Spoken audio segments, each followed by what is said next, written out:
This man is Sean Vincent Gillies, a notorious serial killer who terrorized Louisiana from 1984 to 2004. During the same period, another serial killer, Derek Todd Lee, was also active in the Baton Rouge area. Gillies was a sadistic predator who derived pleasure from mutilating and dismembering his victims. To make matters worse, he even consumed parts of their bodies and documented his gruesome acts through photographs. Disclaimer: the content of this video is based on various sources. Viewer discretion is advised, as the video may contain graphic and disturbing content. In 2004, police apprehended Gillies, and he was subsequently given multiple life sentences with no chance of parole, though he avoided the death penalty. He is currently being held in Louisiana State Penitentiary, or Angola, where he remains in maximum custody housing. In March 1994, Gillies took the life of Ann Bryan, who was in her 80s, in her own retirement home. After a chilling cooling-off period of almost 5 years, he claimed his next victim, Catherine Ann Hall, a 29-year-old woman, in January 1999. Gillies then struck Hardy Schmidt, a 52-year-old jogger, with his car and then murdered her in May 1989. He went on to commit further atrocities, including the murders of Joyce Williams, Lillian Gore Robinson, Marilyn Neville's personal friend Johnny Me Williams, and Donna Bennett Johnson. Gillies was eventually caught after leaving tire tracks while dumping Johnson's body, which led the police to his car. He later gave the voluntary DNA sample, which was matched to the murders of Johnson, Hall, and Williams.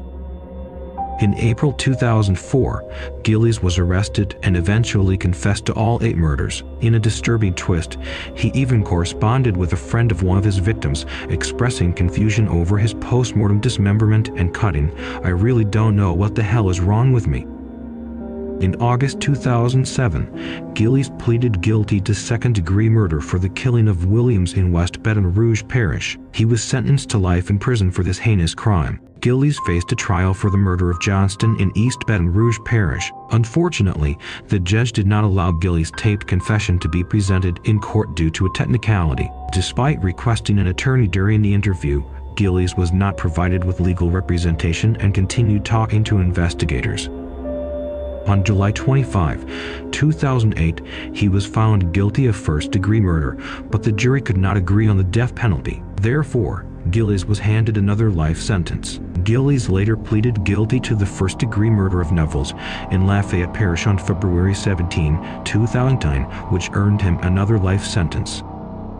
Since 2008, Gillies has been incarcerated at the Louisiana State Penitentiary. As a high-profile inmate and labeled as a serial killer, Gillies is currently housed in preventative segregation at his request, according to Ken Pastoret, Communications Director for the Louisiana Department of Public Safety and Corrections. Incarcerated at Louisiana State Penitentiary, Sean Vincent Gillies resides in a maximum custody housing area called preventative segregation at his request, due to his notoriety as a serial killer. As per Ken Pastoret, Communications Director for the Louisiana Department of Public Safety and Corrections, preventative segregation is reserved for offenders whose continued presence in general population poses a threat to the facility's good order, discipline, or poses a danger to themselves, other inmates, staff, or the general public. Pastoret states that Gillies is currently unable to perform work duties due to his housing, though he can attend classes if he chooses to. However, he prefers to spend most of his time locked up,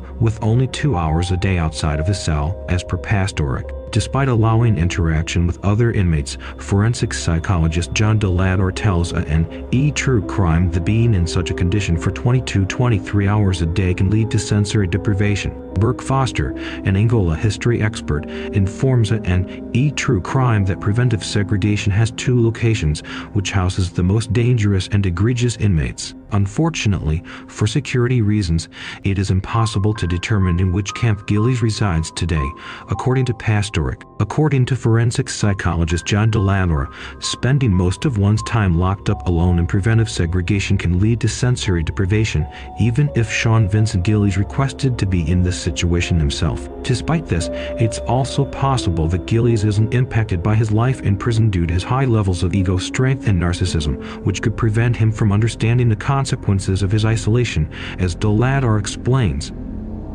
Thanks for joining us on this journey through the darkest depths of the criminal world. We'd love to hear your thoughts in the comments below, so don't forget to leave a comment and let us know what you think. If you enjoyed this video and want to see more like it, make sure to hit that subscribe button and give us a thumbs up. And don't forget to follow us on social media for even more content and updates.